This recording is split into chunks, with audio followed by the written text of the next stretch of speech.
Hey everyone, I have a very, very exciting show for you today. We're going to bring somebody on in the multifamily space. Been doing this a while, lots of creative things. But how this interview started is he just completed an acquisition of 12 units.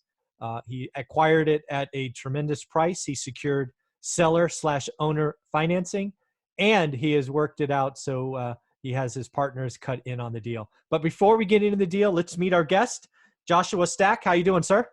Hey, good morning, Michael. It's a pleasure to be here on Thanks, buddy. Quarantine Sunday. Yeah, quarantine Sunday. Hey, man, I like what you're doing out there. You're really a go-giver. You're really helping folks. Before we get into the story of the 12 units, let's learn more about you and your partners. Kind of where are you in the country? What do you do? What's the Josh story? Okay, so I am one half of Humboldt Partners. My other partner, Thomas, is not here this morning, but we are Humboldt Partners. We came together as full-time investors about a year and a half ago. We've done 5 deals in the last year and a half. We're investing in the area of Charlotte, North Carolina. Specifically, we focus west of Charlotte on Gaston and Cleveland counties. My parents have lived there for 15 years, so I've been going home to that area for a long time. I've had a rental there for 10 years prior to starting my career as a multifamily investor. But yeah, that's us. We're on the journey to get to 400 units owned and controlled that will become our legacy wealth for our families. And yeah, once we're done, we do 400 units that cash flow, and then we're done and we go back to being fathers and husbands and all that stuff instead of sitting behind the desk. My partner and I both had long corporate careers, so we've been there and done that. And now we're building something else for Wow, ourselves. that's so. Let's peel this story back because I think people need to hear this. So, it sounds like 10 years ago you got a rental. The way you said it, it sounded like it was a house. I'm just guessing based on the way you said it. Yeah, so early in my corporate career, I was transferred to Charlotte. Hmm. So I bought a house near where my folks were living. We're a pretty tight knit family. Sure. I paid way too much for it, $90,000 at the top of the market in July 2007. Oh yeah, But that was the top. Woo. exactly, but I bought it and it's all come out in the wash. It's the value went down to 45,000, and now it's back up over 125 over time. Yeah. So when I was transferred a year after living in Charlotte, I turned it into a rental. Okay. And I was renting it out more or less kind of 1%, just covering the mortgage over time. It got a little bit better, got a little bit better. And so, yeah, I've kind of been a landlord for 10 years, but I've only been a professional investor for 2. Very cool. So again, one thing I want people to hear from this is, the part that people don't get about real estate investing and being a landlord is if you can hold long enough, even if you buy at the top, you're going to be okay, right? It's the people that were over leveraged. They piled up debt on debt on debt that really got them in trouble in '08, which was the residential crash.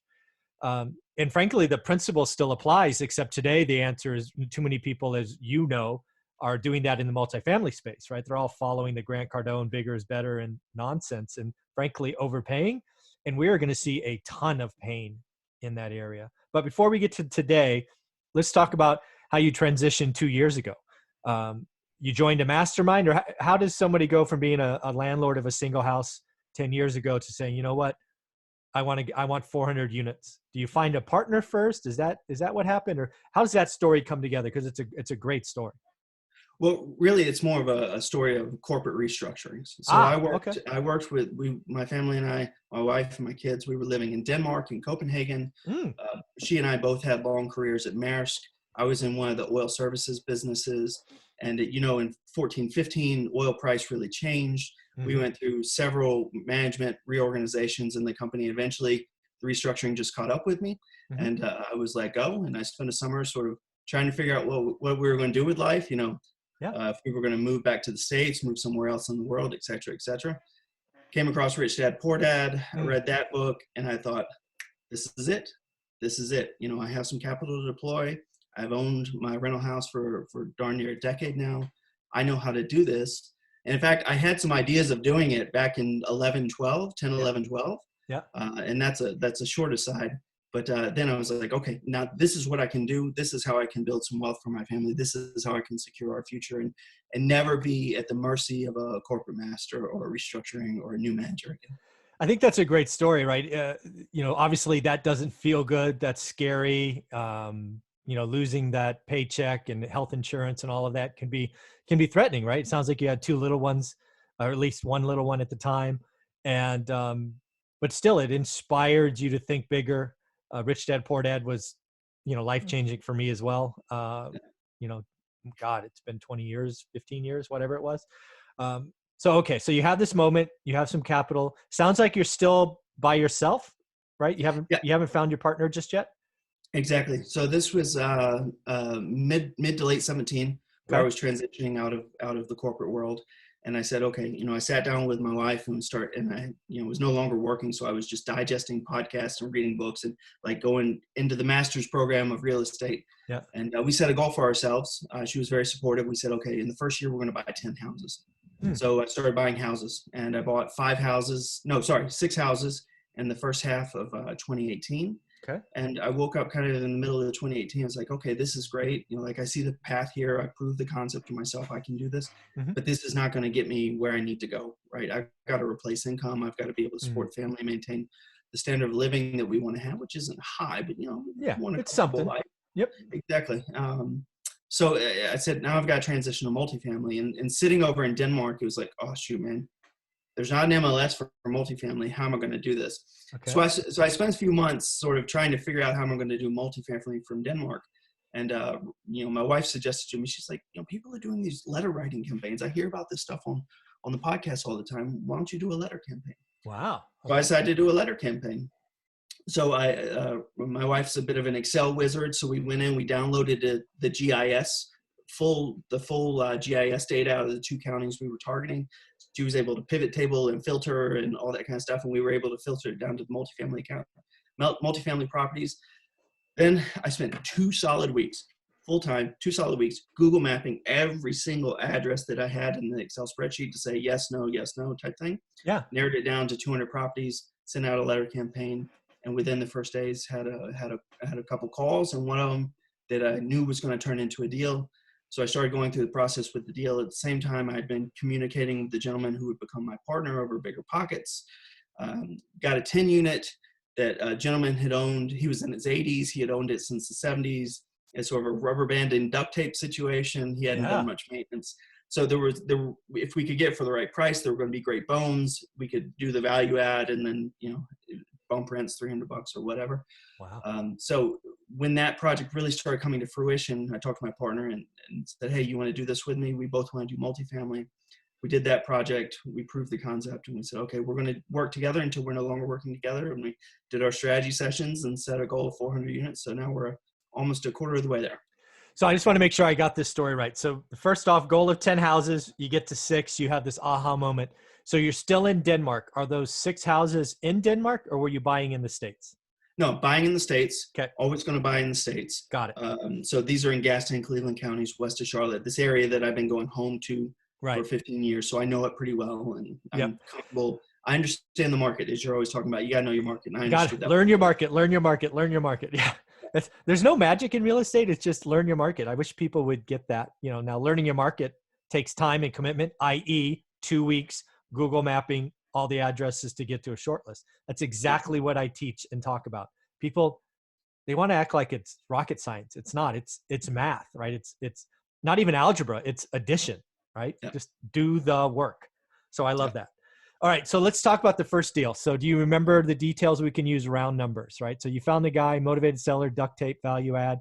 So 10 units. What's the cost per door, if you remember? 10 units. We went under contract at 350 or 360. Okay. We So did $35K a door. Yeah.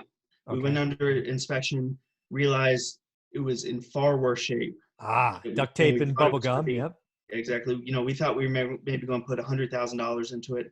Turns out our budget ended up being $350,000. Oh, yeah. So we had to go back to the seller, and I flew in for the inspection, and I'm about to fly out to Denmark on Friday morning, and I have a meeting with the sellers. And I'm like, guys, here's the situation.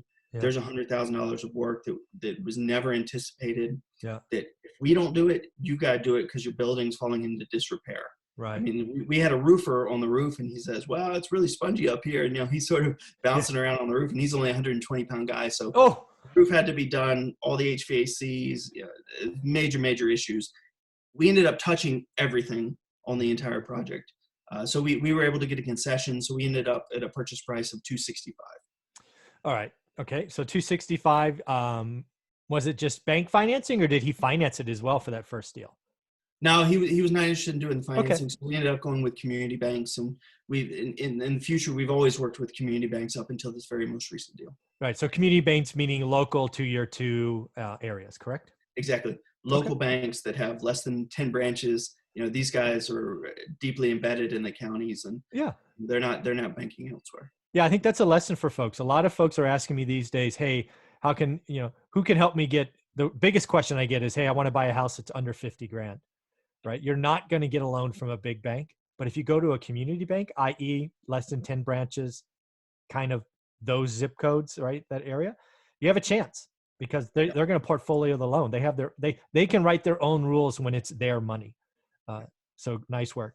All right. So I'm guessing it's just a standard loan, or did you have to do more of a construction loan given the condition? Yeah, we did an acquisition loan, then we did a construction element of the loan as well. It was Okay. 80% LTV. All right. So it was definitely rough then. Oh yeah. Okay. Oh yeah, for sure. So how long was the I don't know what you want to call it, make ready, repair, seasoning, whatever? Did it take a year to turn all 10 units, or how long did that take? All in all, it ended up taking a year. Yeah. It was mostly occupied in November 18 when we bought it. We couldn't get everybody out until February, March. Yeah. Had some construction delays, had a longer lease up than we thought we were going to. Then we had some additional problems. We call it our lab. We just learned so much and we made a bunch of mistakes. But in the end, it's going, we're going to hold this thing for a very long time. Yeah. So our time horizon is long. So it's all going to come out in the wash in the end. I think that's awesome. It was almost a year. Yeah. Again, when people are doing value add multi-units, frankly, 5 units and above, 10 units and above, you need to add 6 months to your timeline. Because again, most of the time you're buying buildings full, which you have to give notice and you have to do this and you have to do that. And then this and that, and then weather delays and blah, blah, blah, blah, blah. Add time. I have bought one 10 unit building empty. That was fun, right? You just start right away. But most of the time they are full. All right. So what were rents the day you closed? You can do average rent per door or a gross number. I'm just trying to get a feel for where we started. Right. So he told us the rents were 600. So that should be a rent roll of 6,000 a month. But in reality, he was collecting like 3,000 a month. Oh, Jesus. So it was a complete disaster. I mean, there were people who were $3,000 and $4,000 behind to him. And it was just, we never collected any rent. Oh, none. Okay. The existing tenants. Wow. Yeah, that's maybe a few $100. Maybe we collected $1,000 from total. Basically, when we took over and they knew that there was going to be a rehab project, they quit paying. Yeah, they knew they were out. Yeah. All right. Okay. So you spend a year. How much did you total? So you spend a year's at a time. What did you end up spending from the day you fixed it to the day the last tenant moved in? Was it 200 grand? No. It ended up being a little bit over 400. 400 grand. Woo. Yeah. All right. Yeah. Sorry. Maybe it was our total all in is about 625. All right. So I guess that was like 375. Yeah. Okay. So side of it. Okay. So we're all in at like 62 a unit, all which right. We feel okay about, again, because we got a long runway. And then the rents now are between 900 and 950. Oh, there you go. That makes me feel better. So when did you flip the financing? 18 months after you purchased it, or? No, we're still in the same financing. Oh, okay. Purchase loan with a construction element, and it just rolled into a full 7-year term at the end of the construction. Okay. Oh, that's cool. All right. That's awesome. All right. So the lab, I'll use your term, proved to be fruitful. Your partner obviously proved to be of like mind, and you worked together, right? You had lots of challenges to be upset with each other and see it fall apart, right? Time delay, rent collection problems, construction. So once you can get through that, sounds like a strong partnership. You learned a lot about each other, I'm assuming. Yeah. But we had a very solid foundation going in. I mean, we spent probably 20 or 30 hours talking about partnership. Talking about our long-term goals, talking about the way we do business. He came from a Fortune 100 organization. He was a senior executive there. Mm-hmm. I came from Maersk, definitely a Fortune 500 organization. I was an executive level within my small business unit. So we knew that going in, that we could speak the same language, that we had the same level of professionalism, and that we were going to do business in a very similar way. So it helped to invest a lot of time up front to really align on those things before we even got involved in the project. All right. So then do me a favor. until this most recent deal closed, the 12 units, which we're going to talk about next, where did this partnership go? So you got 10 units done. What else had been done, kind of, just daisy chain the deals together for me? Right. So we did the 10 unit that we found with a direct mail campaign. We got a 5 unit on the same street through a wholesaler. Nice. We got a 14 unit in the summer of 19 with listed with a broker. And then we purchased a 52 unit, Ooh. which was through a broker but unlisted. So we've almost done all the types of acquisitions at this point, and that's actually been fun to do pretty early. Very cool. So I've never done 52 units, so I'm going to ask you a little bit about that. The biggest I've done is 20. So any real differences in a 52 unit deal versus your first 10 unit, other than just more? No, I mean, it's pretty well fundamentally the same. I mean, the projects are a little different because the 10 unit was a really heavy construction value add. This other one is more of a take care of some overdue maintenance, sure, and raise the rents up to market. So there's a value add component there. It's just that it was undermanaged from the previous ownership. Gotcha. But not fundamentally. On one, we have a great property manager. On the other, we have a property manager who we're still working with to get things exactly the way we want. Yeah. Maybe things don't move as fast as we want, but like the project's still on track. Very cool. And then again, just normal bank financing on the, what was it? The 5, the 14, the 52, or when did seller financing? That just come around on the 12, or did you find something just else? came around the 12. This is a new thing for us. So we've done community bank financing across 2 community banks on all the 4 deals. Okay. And then the 52 unit, what, like 70% of purchase price, and you came in with 30, or do you remember the? As 80-20. Oh, 80-20. Wow. Yeah, okay. 80-20. And we have a $250,000 construction element to that loan. And we're probably 75,000 or 100,000 into that construction budget. Very, very cool. And the intention has been to roll that one into agency financing once we're done with the stabilization. That makes sense. That's agency financing has changed dramatically in the last 2. So let's see at the end of the summer if we can still do that. Yeah. But that's at awesome. this point, that's still the plan. Very cool. So then your unit count was 52, 14, 15, 67. So like 81 units before this 12? Yeah, 81 plus my small portfolio that I have, plus my partner. Yeah. And then so roughly 81 units, you're probably like net cash flow, a couple $1,000 easy split. Yeah. So you're already working up that mountain of getting, financially free is where I'm getting. Yeah, we're getting there. And when we go into a project, we really are not assuming to have any cash flow within the first year because we're trying to implement some sort of value add plan or stabilize the property or whatever, because we're buying properties that have some issues. Yeah. So, we haven't taken any cash flow off any of the properties yet. But there's forecasted to do that. Yeah. I mean, that's what we did. I mean, I don't know if you know our story, but yeah, we were buying hand over fist in 2010, buying them for land value. Again, these were houses because that's where the stress was.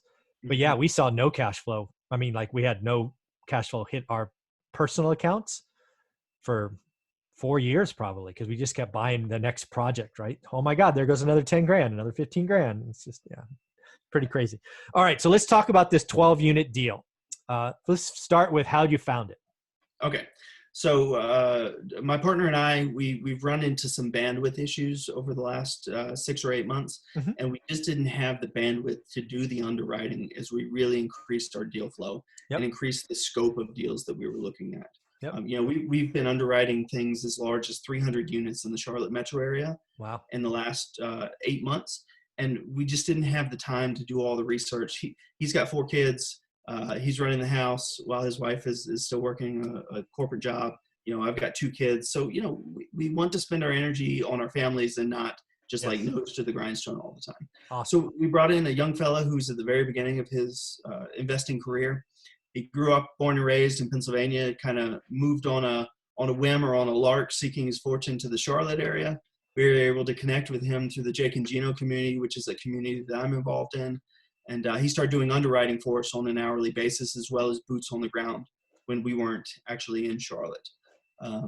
So he and I, we did some driving for dollars. We have, a few things that we'd like to do strategically in terms of acquiring new properties.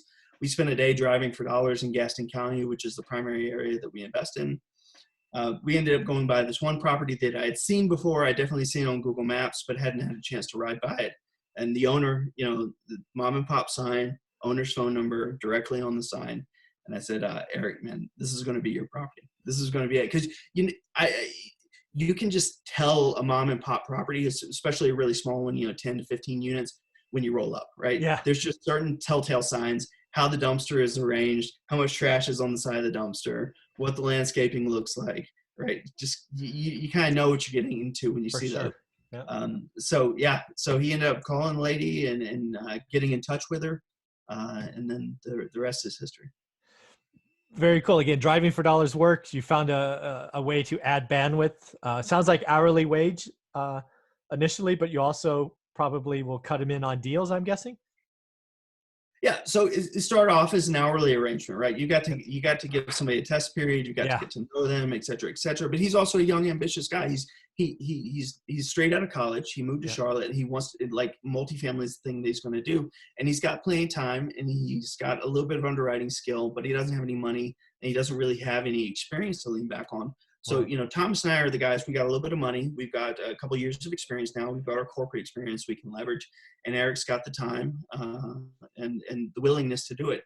So, eventually the conversation began, well, if we find some stuff, are you going to cut me in, or can I get a finder's fee if I do most of the work for you, et cetera?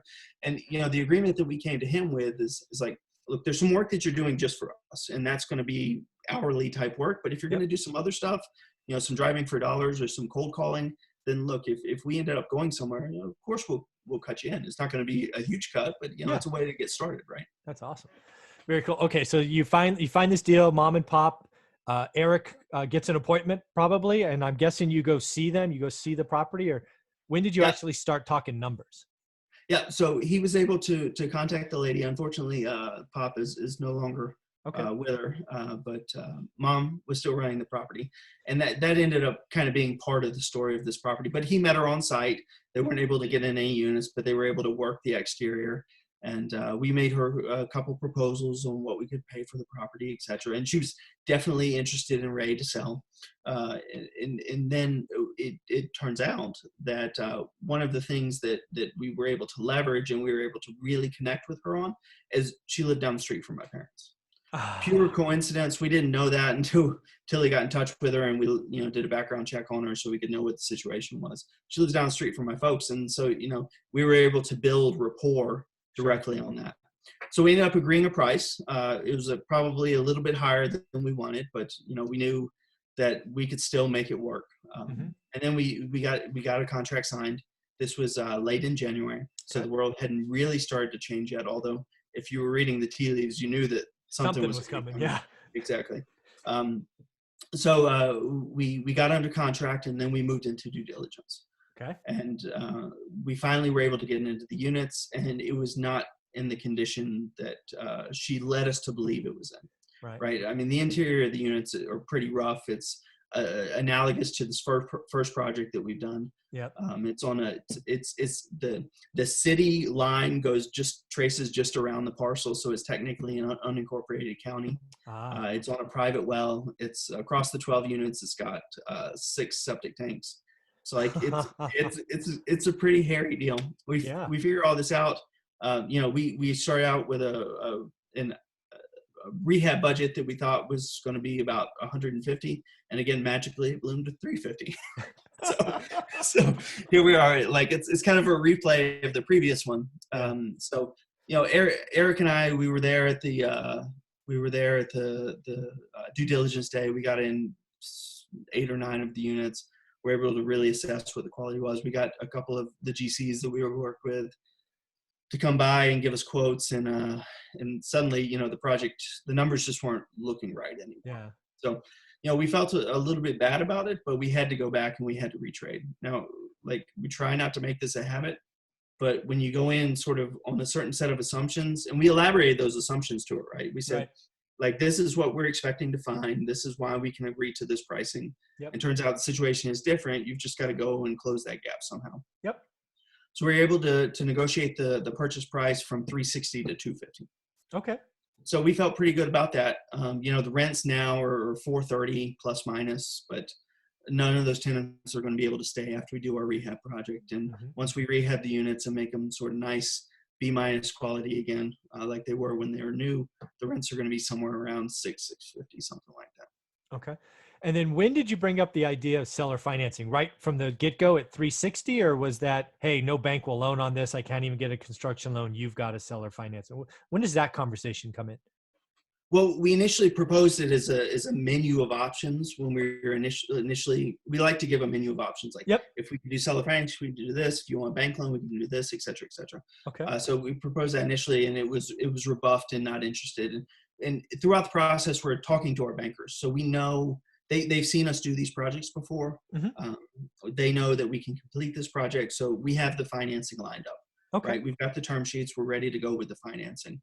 And so we reduced the purchase price. That was probably mid to late February is when we got the reduction on the purchase price. Okay. We spent a few more weeks doing due diligence, septic inspections, yada, yada. And then like in March, just the world started to change, right? Right. So rapidly.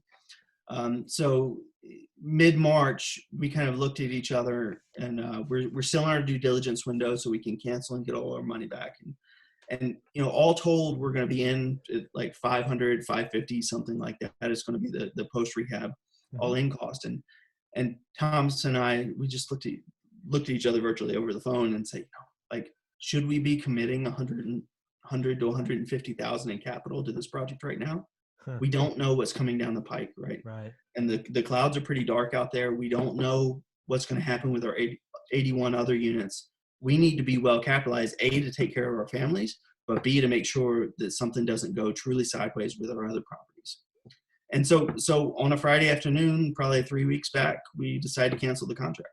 Okay. Like it was just going to be far too much risk Yeah. to undertake at this stage. Totally agree. Just for the purchase at 250, you've got to come up with 50 plus closing costs, and it's like it didn't feel like the right time to be putting $50,000 on a project. The risks that we assess, we don't know when we can ask the tenants to be out. Yep. Right. We can't go place notices on day one that you got to move. Yep. A, that's not the right moral thing to do, but B, you just can't even do it right now. Amen. Yep. We don't know what's going to happen with our contractor. Like we feel like we've got a really solid guy. Their name is all over town. They have, a headquarters on a main road. So like he grew up in the area, so he's invested in the area. Mm-hmm. We know that he's going to do a good job, but we also know that he's building 14 houses right now. And, if we have this project that he's doing over here, but he's got all these spec homes he's building over here, if things really turn sideways, where is his attention really going to be?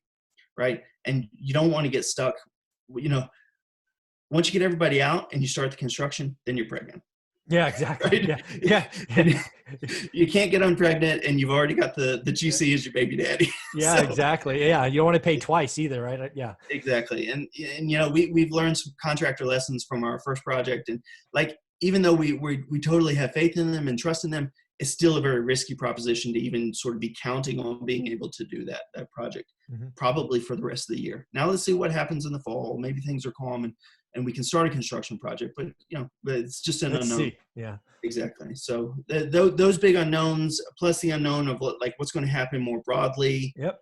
How do we protect our other 81 units? Make sure we're fully capitalized on those. Yep. To weather any downturn. So we just said, look, this is not the right thing. And of course, Eric, who's going to get a slice of this project, he was pretty disappointed, but I think he's on board. He understood. And then at some point at the end of that conversation, somebody said, well, what if we could get into it for basically no money? Like the big thing that we want to do now is mitigate the risk of putting a bunch of cash down on the table and putting cash into this project. What if we could do it without putting a bunch of cash in? And that's where the idea of seller financing came up, right? Like if we could get into this project for $10,000 down and $1,000 a month, would we be able to hold for a year, even if we weren't able to really collect rents for a year? And then start this project up next year, because we do believe in the future. Things are going to get better. We are going to get to the other side of this. It's just a matter of time. That's awesome.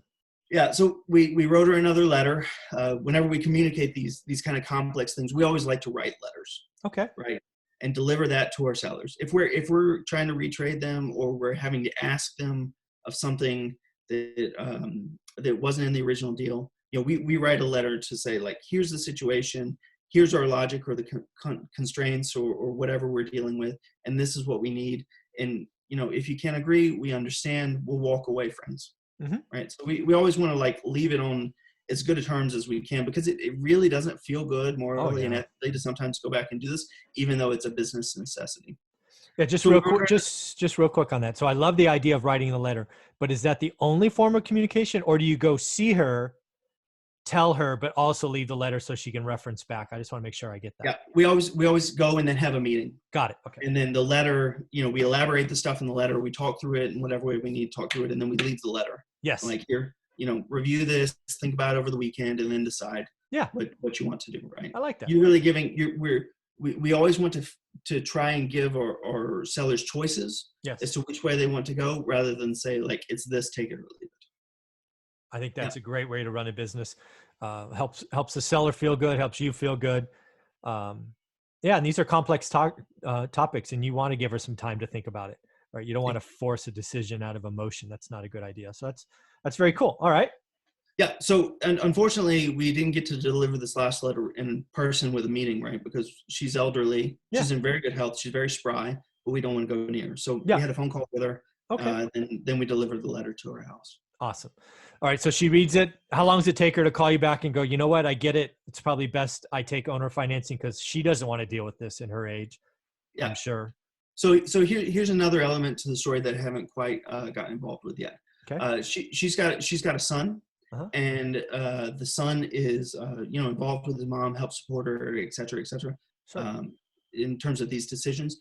So whenever we're talking to her, we always say, hey, can we tell your son about what we're doing? So we've been emailing him these letters and sort of giving him the color commentary that way, because she's over 80 and she's very smart and with it and all that kind of stuff.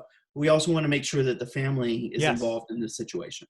Good call. So I always send this stuff to the son by email. That way, when they can talk about it, and she and he can be talking from the same script, they can be understanding, because she's not doing email, right? We have to deliver everything in person. So that was on a Friday. The son came back on Monday, Tuesday, and he said, "Look, we understand, and she's willing to accept your offer, and let's go ahead and do this." Yeah, I think that's a wise move on her part, right? Again, we don't know where this is going. You have the bandwidth and skills to sort of manage it through this tough year. She's probably like, you know what? I need to reduce my liability. And oh, by the way, what people don't get is your seller has income now that she can count on, right? $1,000 a month, I believe was your example. And that's probably more than she was collecting net before, I would think. So yeah, and ultimately what this came down to was a decision for their family was freeing up her calendar. Exactly. Right? And giving her the time, the ability to go travel to Florida to see grandkids, to go see friends in Arkansas or wherever she has friends. And ultimately it's about that, because she's been anchored to this place for the last 12 years since her husband passed, and she hasn't been able to go do anything because she's got to be sitting there, managing it and collecting rent and all that stuff. So ultimately for them, it was a decision that, okay, we trust these people. They live in the neighborhood, we can trust them. And this will free up mom's calendar. So let's go ahead and do it.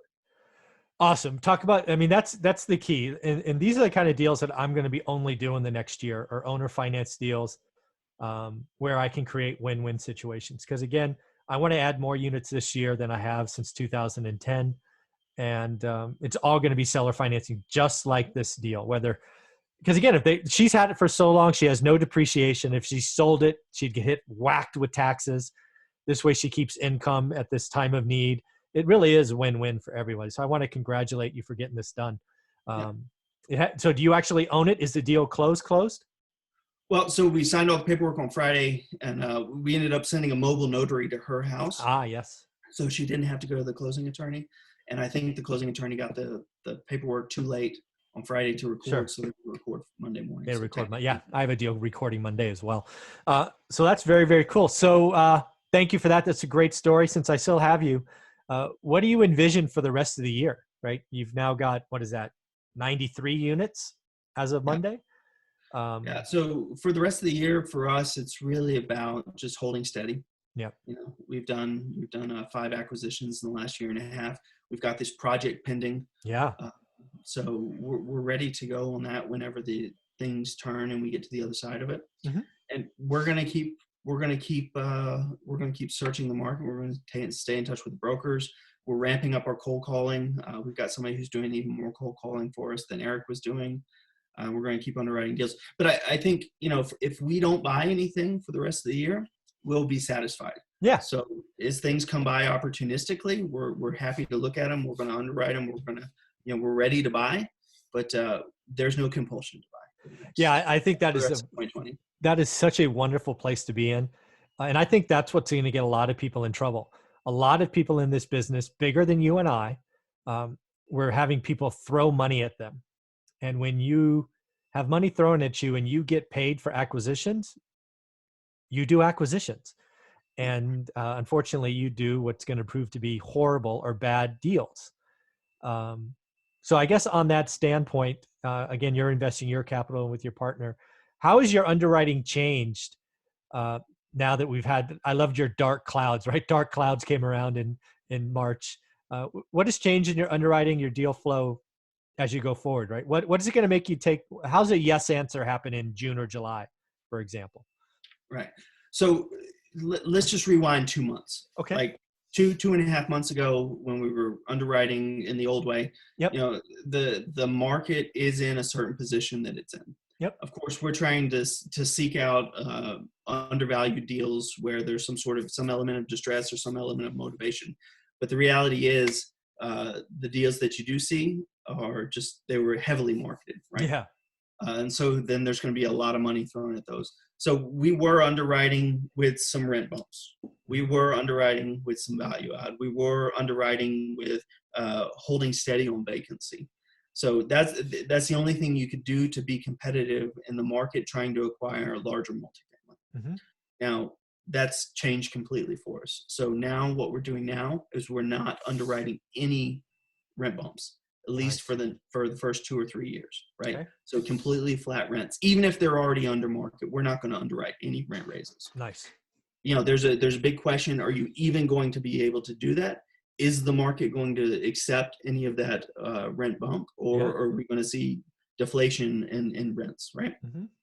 The next thing that we're doing is we're underwriting a minimum 10% vacancy, between 10 and 15%, depending on the property, regardless of what they're at now, regardless of what they've been at in the last 2 years. Mm-hmm. And then we're stress testing that to make sure that we're at least break even at 20 or 25% vacancy. Nice. Okay. And then the other thing that we're not doing is we're not underwriting very much in the way of efficiencies on the OpEx side. So taking any cost out, we're not underwriting and taking any cost out. So we're really just leaving the main factors, the main levers that you can pull to change the NOI in multifamily. We're just leaving all those stagnant. And if somebody's ready to sell, the other thing is we're not underwriting anything to less than a 7 cap anymore. That's what I was going to ask. I mean, uptown Charlotte, you're selling for a 4 cap, 4.5 cap. Even in our area, which we're within the MSA, but we're 30 minutes outside Charlotte, things we're selling for sub 6 or just over 6 cap. Just no more 7 cap, 10 to 15% vacancy, no rent growth, and no ability to take cost out of the system. Very cool. And how many deals have you kind of underwritten in the last month, kind of at those new numbers? Just a handful, and we're not going to be competitive, so it's very unlikely that we'll be able to buy using those criteria. But to protect our business and any investors that we may bring in on a larger project, we're just not going to take that risk. We'd rather sit on the sidelines. Yeah, I think you're gonna be surprised, because I think what's going to happen is there's still a lot of people in the market that haven't realized the market has changed, and I don't know what they're paying attention to. I mean, I don't get it, right? The people that still think April is like February aren't paying attention. I mean, it's amazing. So I think you're going to be surprised. I think you're going to get some opportunities probably August, September, October, because multifamily, I've invested in several market turning events, both up and down, and prices are sticky on the way down. People have, they just remember what it retraded at last time. But at some point, it's going to break. That psychology will break, and then prices will reset. It just takes time on the way down. It's kind of funny. So I think you're going to have an interesting last quarter of the year. Yeah, being in the multifamily space, we've gone to some of the big conferences and we have exposure to a lot of the syndicators, right? Uh-huh. And there's a fairly sizable syndicator, and they've got a project under contract, which is like a $50 million purchase price, Oh, 230 units, and they're still going forward with it. They've got larger cojones than I do. I've watched their update webinar, and they sort of changed their underwriting, and they still feel pretty good about it. But it's a Class A project with like a $200K per door purchase price at $50 million, and they're going to raise, probably $15 to $20 million to do the deal. Now, they're taking in $1 million of reserves, and they've got some increased vacancy. But man, wrong that's time. brave. It's Yeah. very brave. And I Well, wish that, I hope they're very successful, but yeah. they're braver guys than I am. Well, so here's the deal. I don't know who this is, and nor do I want to know. You can call them brave. I'll call them stupid. This is exactly what I said earlier. There are some people out there that have reputations, that have had people throw money at them. They've done crazy acquisitions the last couple of years, and they get paid. They get 1% or 2% on acquisition. These people are greedy.